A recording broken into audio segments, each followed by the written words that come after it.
आज जिम छिर्दै गर्दा सबै सरहरू मभन्दा अगाडि आइसकेका रहेछन्। हाम्रो सरहरू त थके मार्दै पो रहेछन्। सर जिममा थके मार्ने होइन पसिना बगाउने हो भन्दै एक्सर्साइज गराउन लगाए।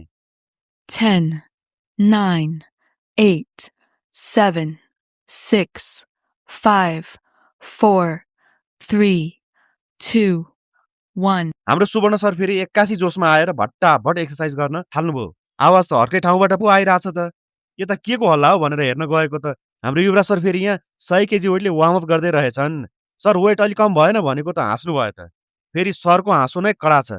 2-4 जना त्यसै पर्लक पर्लक ढल्छन् उहाँको हाँसो देखेर। क्या बात कर रहे हैं? अब यहाँ हेर्नुहोस् त उहाँलाई प्लेट हाल्न र निकाल्न नै 2 जना मान्छे चाहिने भएपछि उहाँहरूको त त्यसै एक्सर्साइज हुने भयो नि त। 10, 9, 8, 7, 6, 5, 4, 3, 2, 1. कहाँ यसरी हुन्छ भनेर युवराज सरले फेरि हाम्रो किशोर सरलाई ज्यानै लिन खोज्नु भयो। यार के भइरहेछ यार? के भइरहेछ? बाटो हिँड्दै गरेको मान्छेलाई के गरे यार? यो के हो? फेरि हाम्रो सुवर्ण सर यहाँ डेडलिफ्ट हान्दै हुनुहुन्थ्यो। 81 आएर बस्नुभयो। के भयो सर भनेको झिलझिल झिलझिल घर घर घर घर घर घर घर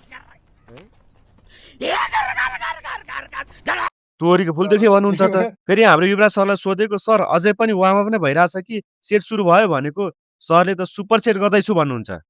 एउटै एक्सर्साइज ल्याट पुल डाउनबाट नै सरले ब्याक र चेस्टको एकैचोटि एक्सर्साइज गरे भन्नुहुन्छ त।